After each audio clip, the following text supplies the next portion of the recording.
Shalom, everybody, and welcome to our last episode for the book of James. Yes, finally, we are on our last episode, and I've been really enjoying this study with all of you guys, and it's been a wonderful journey to study the book of James. And really, there's a lot of things that I have personally learned from the book of James, from the study about the book of James. And yes, it totally gives me a different perspective of the gospel. And yes, it was an amazing study, and we hope that you guys you learn a lot of things as much as I do learn a lot of things from this study of the book of James. So yes, we're gonna have a small recap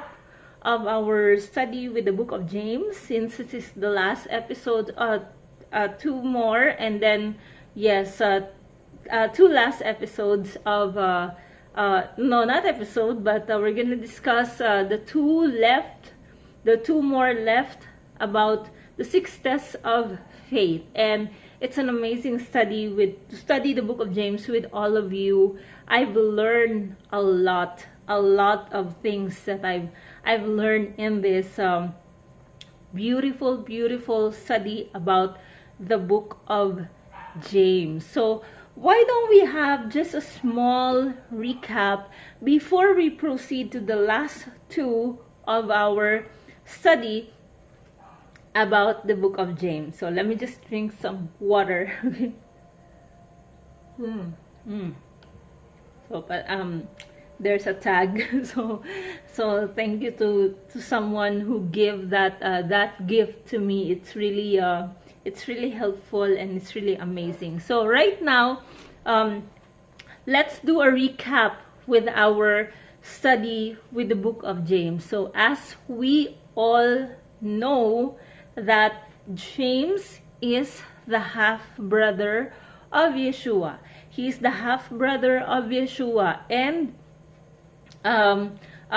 he was called James the Just, or James the Righteous. And of course, aside from that, is what was he called? He was called as the camel knee. Why? Because he loves to kneel down, to pray, and to spend time with the Lord, to kneel down before the Lord, and he loves to worship the Lord. Yes, and how did he died? How did James died? Basically, the high priest of Israel went to him and told him that we will take you up with us on the mountain, and if you don't preach, if you don't teach about Yeshua, we will let you live. So he agreed on it. And he said, okay, no problem, why not? But then James, the half-brother of Yeshua, when he went there, he cannot control himself, but he did teach or preach the word of the Lord, the word of Yeshua. He keeps having testimony about his encounter with Yeshua. So he was pushed, and he was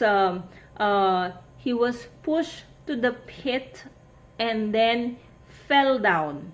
Okay, and they throw stones to his body, and that's how he died.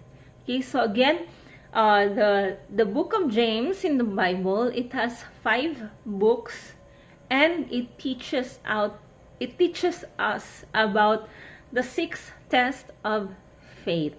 Yes, it teaches us about the 6 tests of faith. So first test is we learn about how do we respond to the test. Okay, so first test is we learn about how do we respond to a test. If you are in a difficult situation right now, how do you respond to that? Is your attitude still the same when you are not on a difficult situation? Is your trust in the Lord still the same? Because as what it says that the more you get squeezed, the more your juice will go out. So make sure that the juice that that will comes out to you is as sweet. Okay, is a very sweet juice. Okay. So secondly is that we learn about social distinction. How do you treat poor people compared to the rich people?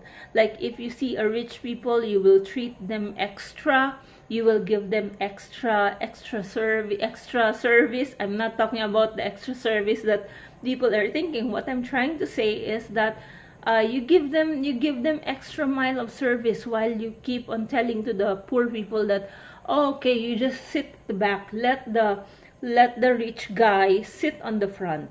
Okay, but the Lord Jesus has a heart for the poor people, and it says there that whoever gives to the poor will be greatly rewarded by the Lord, and the Lord will really exalt his or her up. Okay, so third test is about faith that works. Okay, faith that works. This simply teaches us that faith without work is useless. That we should not be yes, we wait upon the Lord, but we also need to move. Okay, we also need to move. While we have our faith in the Lord, we need to move, we need to do our part also. So sometimes just like what I said in the lesson, that sometimes that a lot of people will say, I will wait that the Holy Spirit will move. But sometimes it requires for us to move so that the Holy Spirit will also move. Yes. Okay, it requires for us to move so that the Holy Spirit or the Spirit of the Lord will also move. Okay? And fourthly, we have our self-control. We learn in the self-control that this tongue here has 8 muscles. It can either be a blessing or be a destruction. So we have to ask the Lord to help us control with our tongue. Help us control with our tongue. That cursing and blessing should not be on the same mouth. Okay, so let's really ask the Lord for that. Okay, so right now, let's go to number 5. All right, let's go to number 5, which is found in James chapter 4. Yes, James chapter 4.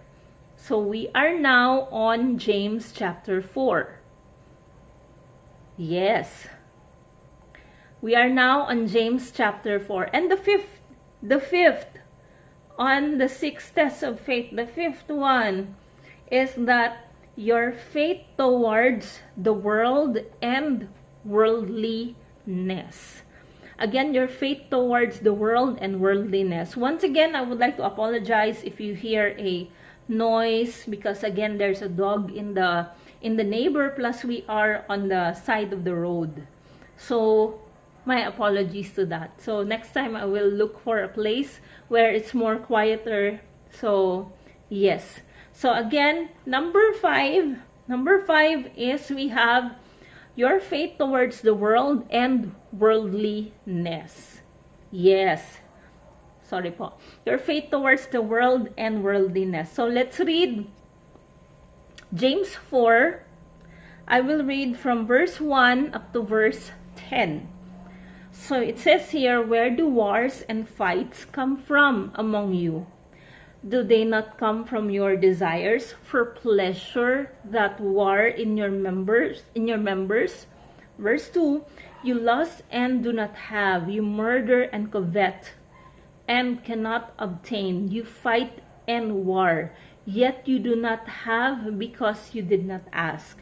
You ask and you do not receive, because you ask amiss, that you may spend it on your pleasures. Verse 4, it says here, the adulterers and adulteress do not know that friendship with the world is enmity with God. Whoever therefore wants to be friend of the world makes himself an enemy of God.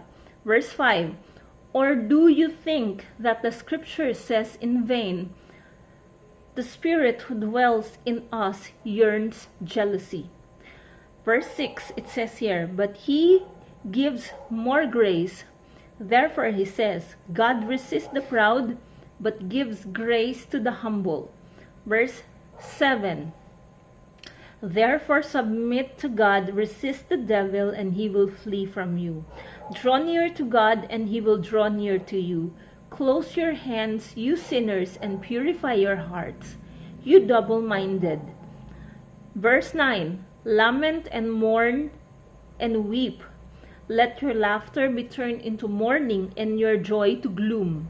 Verse 10, humble yourselves in the sight of the Lord, and he will lift you up. Amen. Amen.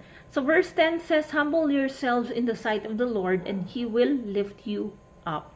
So it says here that your faith towards the world and worldliness. Now the world means, what does the world means? It simply means that that is the system that Satan has put, or the system that Satan is governing. So when you say world, it's a system that Satan has put, or a system that Satan is governing. So this is the world we are in. Okay? This is the world we are in. And surely there will be a lot of testing. Yes, surely there will be a lot of testing. Yes.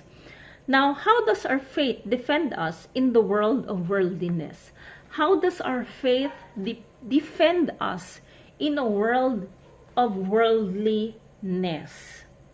So, how does our faith defend us in a world of worldliness? So I remember there's a small joke that my mentor gave us an example. That joke, this one is like in a household where there was a mother and a father and a child. So the child asked the mother, Mom, how did the war started? How did war started? Or how does war started? So the mother said, go and ask your father.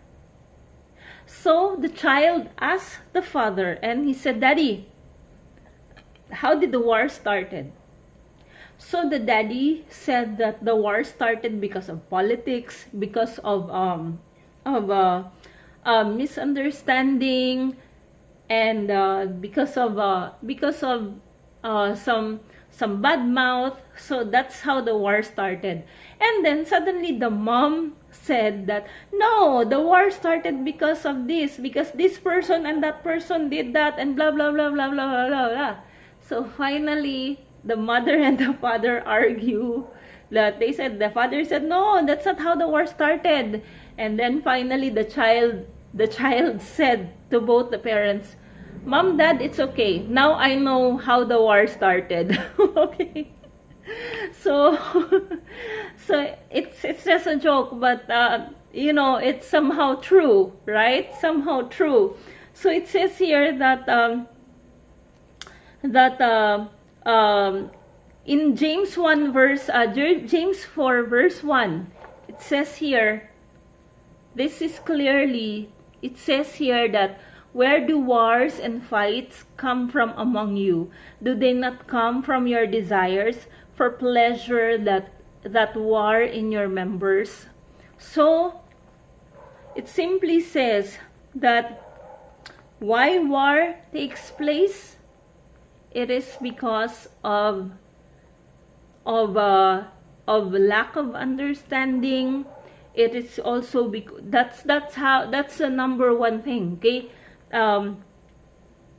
it's not because of argument, but because of pride. Like, people will keep saying, I know better than you, I know better than her, I'm good at this, I'm better at her when it comes to like this. So that's how war started. Pride. Like, I'm good at this, I'm better than her, I'm so good, I'm so beautiful than her, or I'm so handsome than this person. So that's how the war started. I know better than you. Okay? So number 2. Okay, so not number 2, I'm sorry. James 4 verse 2. It says here, you lust and you do not have. You murder and covet and cannot obtain. You fight and war, yet you do not have because you did not ask. What does it mean by this? What does this mean? The word lust, any evil desire is a lust. Okay, any evil desire is a lust. Okay, now why does war begin? It begins with an evil desire. Again, the war begins with an evil desire. Alright? The war begins with an evil desire. Why does October 7th happens? Because of an evil desire. That they want to annihilate the Jewish people. They want to erase the Jewish people all over the world. It's an evil desire. It starts with an evil desire. And it says here that lust is anything, or any evil desire is a lust. Okay? Lust is any evil desire. That's a lust. Now, what does the word desire in Hebrew means? Desire in Hebrew is zar. Okay, zar. Okay, zar. So as you can see in this picture of this video, it's like a hook. Okay, the desire, it pictures out in Hebrew understanding or a Jewish understanding of desire, it pictures out a hook, or it is called in Hebrew zar. Okay, zar. A person who is hooked, your desire can hook you to the right direction or the wrong direction. Again, so your desire can hook you to a right direction or a wrong direction. So again, let us not forget that everything begins with a desire. Everything begins with a desire. For example, let's say a student. Okay, let's say a student. The student really study hard, you know, so that he will be an outstanding doctor. So he studies hard, and yet temptation comes. Okay, temptation comes, and because you desire to have, and yet temptation comes, so and that's the time that the student were not able to study hard, but because the desire already shifted. Whereas if you really have a desire to really focus yourself on your study, you really have the desire to really be more of like a focus that you want to be a high honors when you graduate. So you really have to study hard. Okay, you really have to study hard. So it says here that you study hard because you desire to have high marks. You desire to achieve your dreams. That's why you study hard. You work hard. Okay? The wars and problems begins with evil lust. Again, everything starts with a desire. The wars and the problems begins with an evil lust, and everything starts with a desire. Okay? James 4 verse 2, it says here, let's go back there again. It says here, you lust and you do not have. You murder and covet. You murder and covet and cannot obtain. You fight and war, yet you do not have because you did not ask. So it says here that you fight and you war. So remember that everything starts with a wrong desire. And now, today, I want you to remember that you might think, okay, you might think that I'm a believer in the Lord, so I am excused to, I am excused to that. Or you might think that you're a believer, you think you are immune to this situation, but no. No, it will happen at any moment. Okay? It will happen to us at any moment. If you don't have the shield of faith to fight for it against the world and worldliness, people will come and fight at you and put a little chili. Okay? So always, we need to always ask the Lord, Lord, help us. Help us, God, to fight with this evil desire. Help us, Lord, that, Lord, we will not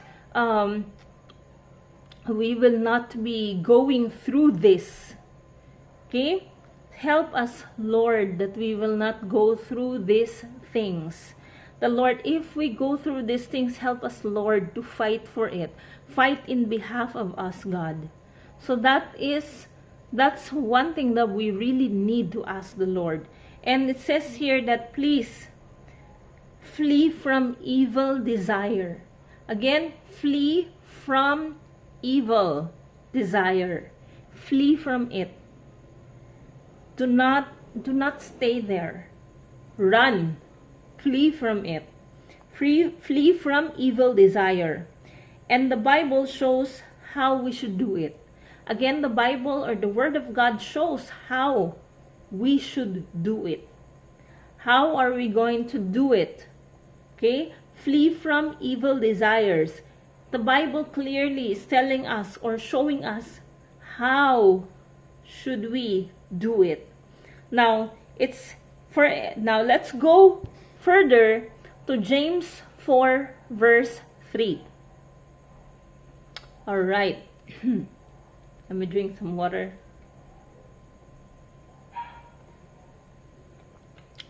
Now, let's go further to James chapter 4, verse 3.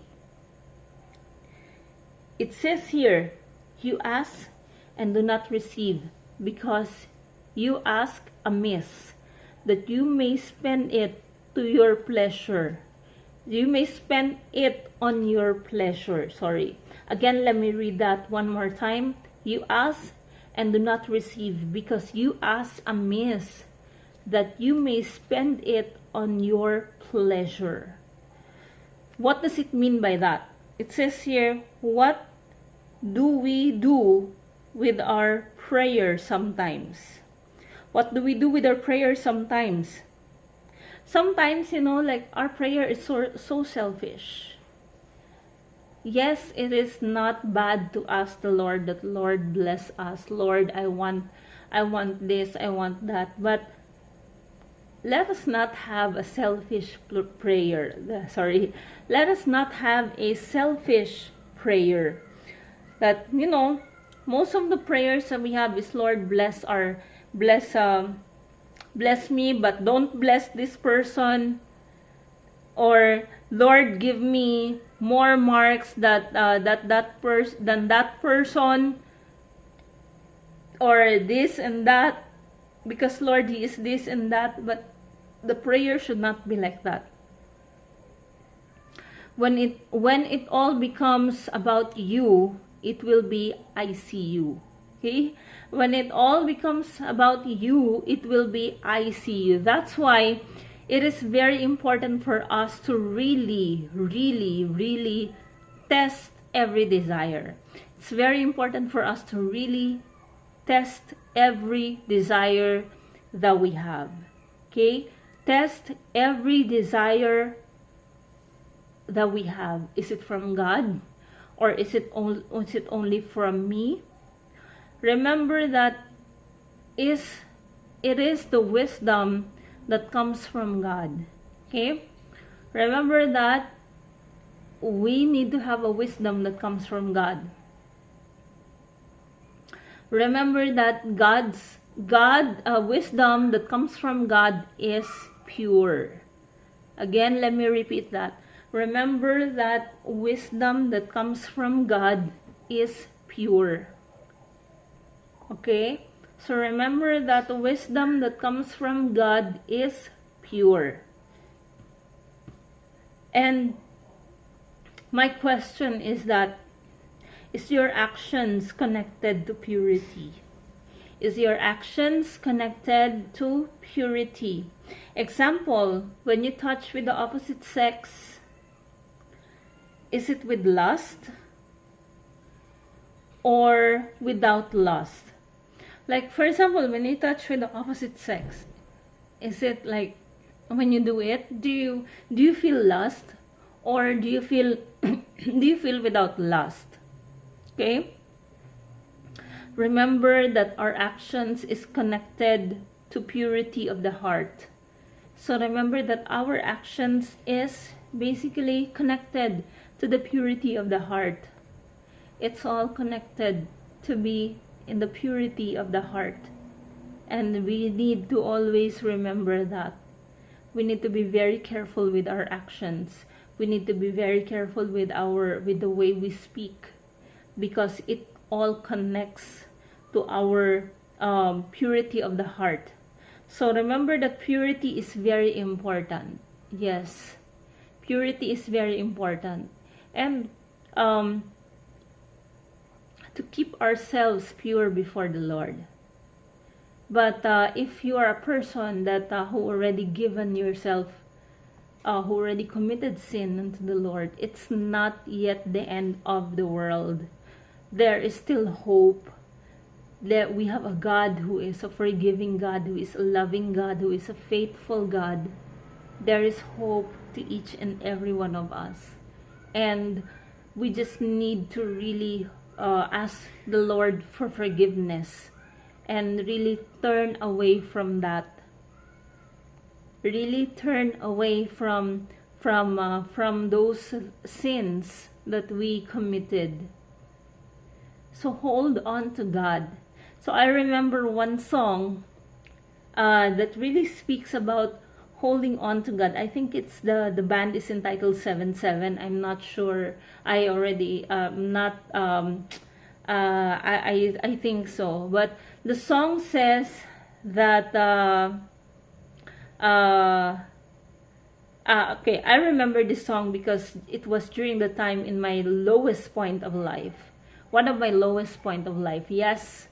We all experience a lot of lowest things in our lives. But the song says, if the stars don't shine tonight, and tomorrow forgets the light, hold on to me. Hold on to me. So hold on to the Lord, and He will set you free. Amen. So it says here that purity is very important. Again, purity is very, very important. Now let's go to James chapter 4 verse 4. Okay, so James chapter 4 verse 4. Wow. Okay, so James chapter 4 verse 4, it says here, adulterers and adulteress, do you not know that friendship with the world is an enmity with God? Whoever therefore wants to be a friend of the world makes himself an enemy of God. So it says here, friendship of the world is an enmity to God. Now, what does friendship of the world means? What does friendship of the world means? It means that you love the system of this world, that you adore the system of this world, you adore evil things. Okay, how do you make and it says here that what a statement that James made, you adulterous people. Yes, what a very strong statement that James made. Wow, like, you adulterous people, friendship to the world is an enmity with God. Yes, so but how do you make friends? Or who will be your best friend? Who will be your friends? And how do you make friends, or who will be your friends? Now, remember that those people that you want to be friends with are those people who want to spend time with you, right? So those people that you want to be friends with are those people that who wants to spend time with you, right? So that is very important, that those people that you want to be friends with, they want to spend time with you, because whatever you know, like a mirror, mirror on the wall. Like that's what they say, mirror, mirror on the wall, whoever your friends is a representation of who you are. So that's why you have to really be very careful with the friends or with the community that you are choosing, because you know, there's a saying that if you can't beat them, join them. Okay, you have to be an influence to them. You have to be an influence to them. Okay, and it's like if you are a person who does the good thing, good stuff, you need to influence your friends to do good stuff also. So, or else you'll become like them, or they will become like you. Okay, likewise with the friendship of the world is an enmity to God. It's an enmity to God. Sorry. There is a saying, if God is for us, who can be against us? But if God is against you all, then run away. Okay? If God is against you all, then run away from that. Okay? What makes God is against you is that friendship of this world. Friendship with the world. And the system of the world is against God. Okay, friendship with the world and the system of the world is also very much against God. It says here that you may sit with all the drunkards, all the drug addicts, all this people who are not doing good stuff. You may sit with them, but you may not drink, but you share the gospel to them. That is okay. But, of course, you have to really pray. You have to really seek the Lord for that. Does not mean that you should not go out with friends. Okay, this does not mean that we should stop going out with our friends. But however, the question is, are they really influencing you, or you influence them? Remember that friendship with the world is an enmity with God, or spoils a relationship with God. Now, how to spoil a relationship with God? Don't have Christ in everything. If you do not have Christ in everything, then that's how you spoil relationship with God. Okay, so how not to spoil your relationship with God? Have Christ in everything that you do, and offer everything unto the Lord. Now for James 4, verse 4, it says here, whoever, okay, it says here that whoever therefore wants to be friend of the world makes himself an enmity of God. James 5, it says here, James 4 verse 5, it says, or do not think that the scripture says in vain, the Spirit who dwells in us yearns jealousy. It's not the Holy Spirit, but the worldly spirit. Okay? It says here that the Spirit that dwells in us yearns jealousy. This does not talk about the Holy Spirit, but this talks about the worldly spirit. Okay? So James 4 verse 6, it says here, but he gives more grace. Therefore he says, God resists the proud, but gives grace to the humble. Okay, so it says here that God resists the proud, which means the system of the world which is pride, but he is there in his position. But God resists the proud, which this also means that the system of the world.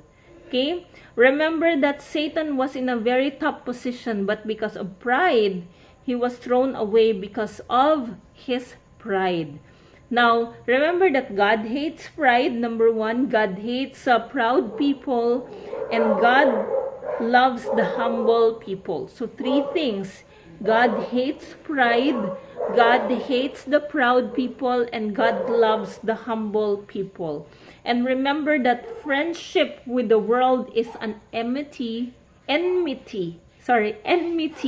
with God. Now the question is, how does your faith react? How does your faith react? Is your faith proud? Are you humble? Or do you want to become the world's friend? Again, let me ask that question again. How does your faith react? Is your faith proud? Are you humble? Or do you want to become the world's friend? So I'll leave that answer to all of you. So remember that it says here that you may lose, okay? You may lose good friends, good in their own eyes, but not good in Jesus. Okay, so a lot of us, like for me, I lose a lot of friends while following the Lord. But I gain some friends also that is really helping me with my walk in the Lord. But don't worry, it says here, don't become like the world. So James 4, let's go now to James 4 verse 7. It says here, therefore submit to God, resist the devil, and he will flee from you. Submit yourselves fully to God. Now the word submit, it's not submission of, it's not a submission but it's a military word. Okay, it says immediately. It's a military word that it says immediately, or like when you do it, immediately do it. Okay, so it's a common military word. It's a fathers in the military. It's a military word that you have to do it immediately under the authority of God. The moment you have anxiety or loss or full of thoughts that comes under the authority or like lustful thoughts comes under authority of God, resist the devil. Okay, the moment you have lustful thoughts, anxiety, go to God. Resist the devil. Submit to the Lord. Okay, submit to God. So it says here again, let us go through James 4 verse 8. Draw near to God and he will draw near to you. Cleanse your hands, you sinners, and purify your hearts, you double-minded. Yes, so it says here that do not be a double-minded person. A double-minded person will never go anywhere. Okay? Never take you anywhere. A double-minded person will never take you anywhere. Be focused in serving the Lord Jesus Christ. Be focused in resisting the devil. Okay, be focused in serving the Lord Jesus Christ and be focused on resisting the devil. Okay, and submit yourself fully to the authority of God, of the Most High God. Submit yourself fully to the authority of the Most High God. Yes, I know sometimes maybe you will tell me that easy for you to say, but no, it's never an easy thing. It's a hardest thing, but hardest decision in life. But when you decide to really fully submit yourself to the Lord, you will realize that you will be thankful for this message, for the book of James, that it made you realize that you need to surrender to God. So it says here, James 4 verse 9 and 10, lament and mourn and weep. Let your laughter be turned to mourning and your joy to gloom. Verse 10, humble yourselves in the sight of the Lord and he will lift you up. Humble yourself in the sight of the Lord and he will lift you up. Be humble before the Lord. Be humble before God. In today's generation, it's very like they want easy, they want fast. Like, Lord, I want patience but be quick. Lord, I want this but be quick, because we are so much of like fast food. Everything is fast. And what is lacking is the gratitude. You know, the spirit of gratitude.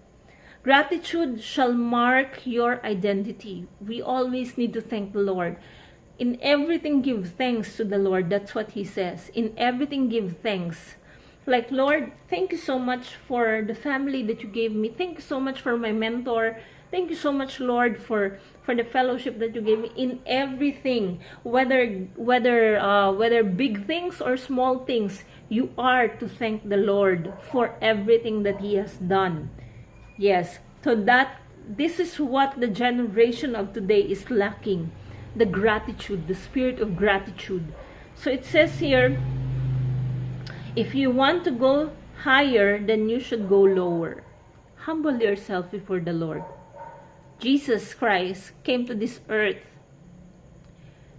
He can be king, but He humbled Himself and became a servant of all. He left the glory of heaven and came to this messed up world and fixed my messed up life, my broken life. So humble yourself before the Lord.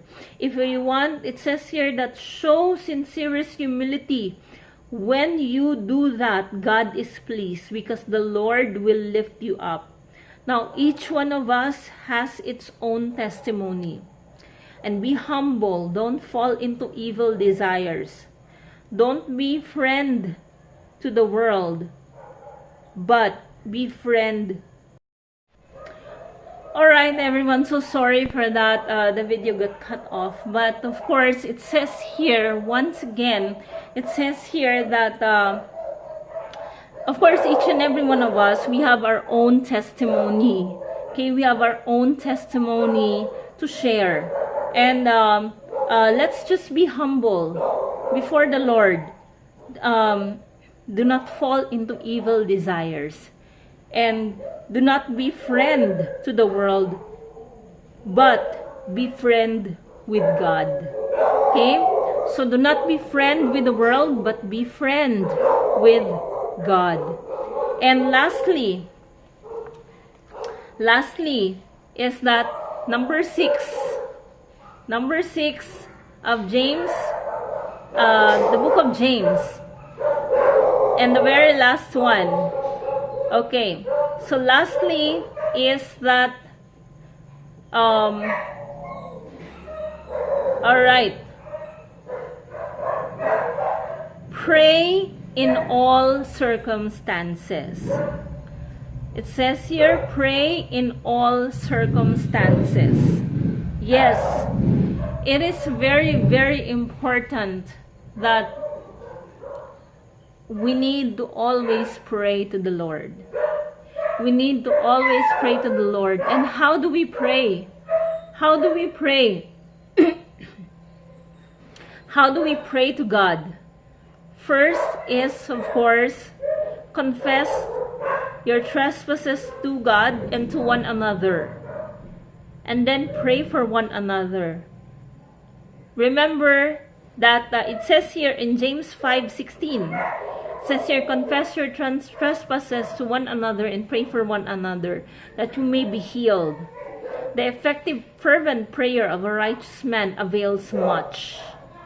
So pray, ask the Lord for forgiveness, and ask that person, if you have sinned against a person, ask that person for forgiveness, and pray for one another so that all of you, both of you, will be healed. And that, remember that a fervent prayer of a righteous man avails much.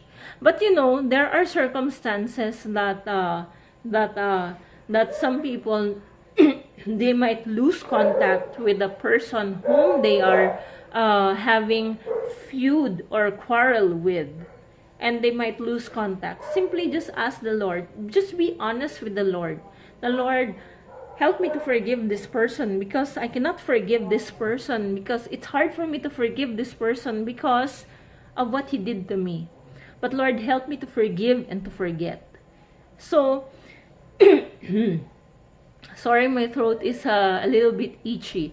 But I know that the Lord will always help us to forgive and to pray in every circumstances.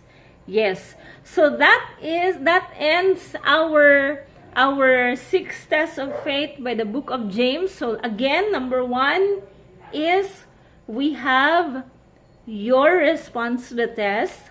Number 2 is social distinction. Number 3 is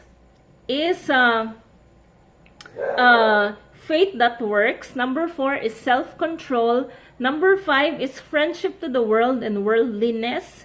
And number 6 is pray in all circumstances. So I hope and pray that this study really encourage you in your walk with the Lord. And we would love to connect with each and every one of you. You can hit us a message on the comment section down below, or you can email us. We would love to reach out to each and every one of you. And yes, right now, let me just pray for all of you. Let me just pray for each and every one of you right now. So let's pray. Avenu Malkeinu, our God, our King, we thank you, Lord, for this time that you have given unto us. We thank you, Abba Father, that, Lord, you are the God who is really faithful till the very end. That, Lord, we thank you for this lesson that we have with regards to the 6 tests of faith in the book of James. That, Lord, this is a very timely lesson for each and every one of us. Lord, we pray that, God, as we are going to go through this again with the book of James, we pray, Lord, that, Lord, you will refresh us. We pray that you will continue to be with us, oh God. And Lord, we pray for those who are watching right now. May you bless each and every one of them. May everything that they are facing through right now in their lives, personally, in their family life, in their workplace, we pray, Lord, I pray, Lord God, that, Lord, you will help each and every one of them and let them know that you love them, oh God. We thank you, Abba Father. Thank you, Lord, for helping us, Lord God, to be a friend with you and not to have friendship with the world, but to be friend with you, Lord God. Lord, we thank you, Abba Father, for you are with us. We thank you also for helping us to forgive those people who sin against us. Not just to forgive, but to forget and to really have true repentance, Lord. We give you all the glory and the honor, Abba Yeshua. In Hashem Yeshua HaMashiach. And Lord, as I pronounce this Aaronic blessing that you have given to Aaron the priest for your for the Israelites, we pray, oh God, that anybody who hears this, Lord God, will receive a great reward, a great blessing, oh God, protection and shalom, Lord God, into their lives, Lord God. Yevarechecha Adonai v'yishmeleka, Yair Adonai panaveleka v'kuneka, Isa Adonai panaveleka lehasher leka shalom. May the Lord bless you and keep you. May the Lord make his face to shine upon you and be gracious unto you. May the Lord lift up his countenance upon you and grant you his shalom. In Hashem Yeshua, in Jesus the Messiah, the King of Kings, we pray. Amen and amen. Amen. Shalom, everybody. And next week again, we have a new lesson. Yes. And we will be discussing about the Jewish symbols, sites, and sayings. So we will start with the Talit. Yes, the Talit. So God bless you, everyone. Thank you so much. God bless you, and see you again next time.